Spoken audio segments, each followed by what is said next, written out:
Le grand coup d'envoi de la libération de l'acte de l'investissement touristique a été donné par le ministre du Tourisme et de l'Artisanat, M. Mohamed Amin Had Saïd, en présence de M. Mohamed El Ghazi, ministre auprès du Premier ministre chargé de la réforme du service public, le 10 février à l'hôtel Hilton.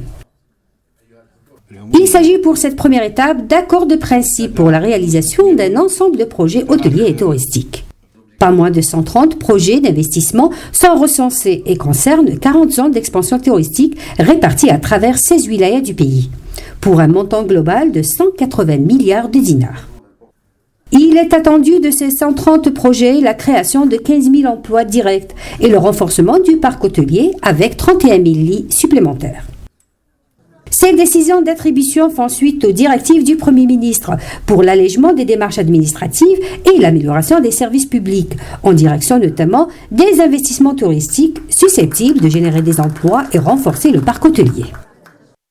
Désormais, grâce aux mesures incitatives et d'accompagnement des ministères de tutelle, les investisseurs ne se sentiront plus seuls, d'autant que pas moins de 6 banques nationales ont signé des conventions de partenariat avec le ministère du Tourisme et de l'Artisanat, avec un taux d'intérêt bonifié de 3% seulement. Cet apport de l'État aux investisseurs entre dans le cadre du Fonds de garantie des investissements et cette première opération d'attribution vise la libération de l'acte de l'investissement touristique selon le ministre du Tourisme et de l'Artisanat, qui poursuivra pour déclarer que d'autres opérations vont suivre et contribueront à concrétiser les objectifs arrêtés par le schéma directeur pour l'aménagement touristique.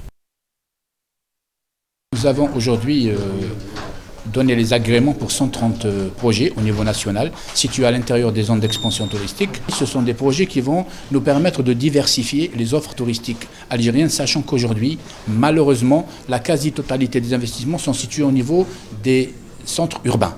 C'est de l'hôtellerie urbaine, donc notre besoin est grand en la diversification, c'est-à-dire du balnéaire, du thermal, du culturel, pourquoi pas du climatique dans un proche avenir.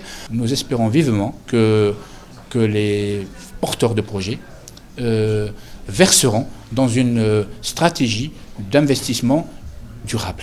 Aujourd'hui, le véritable défi qui attend la destination touristique algérienne est celui de l'écotourisme et nous avons une très belle carte à jouer parce que l'Algérie, Dieu soit loué, est un territoire touristique encore largement vierge.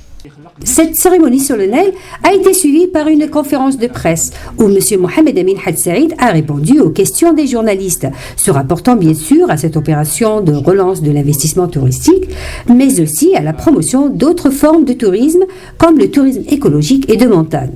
Car l'Algérie milite pour la préservation de ces sites touristiques, qui pour la plupart sont encore à l'état vierge, et ne veut en aucune façon commettre les mêmes erreurs des autres destinations touristiques, qui ont sacrifié leurs sites naturels et touristiques au profit du béton. C'est pourquoi l'Algérie opte pour un tourisme respectueux de la nature et du bien-être des touristes, d'autant plus que la politique des pouvoirs publics n'est pas de ressembler aux autres destinations touristiques de par le monde. Au contraire, l'Algérie veut se démarquer grâce à ses actes touristiques susceptibles de faire du pays une destination authentique ayant sa propre identité. Pour y arriver, le ministre du Tourisme et de l'Artisanat ne cesse de rappeler à toutes ses rencontres et visites que la relance du tourisme doit veiller à la préservation de l'environnement afin de garantir un tourisme durable et construire une destination touristique algérienne prometteuse.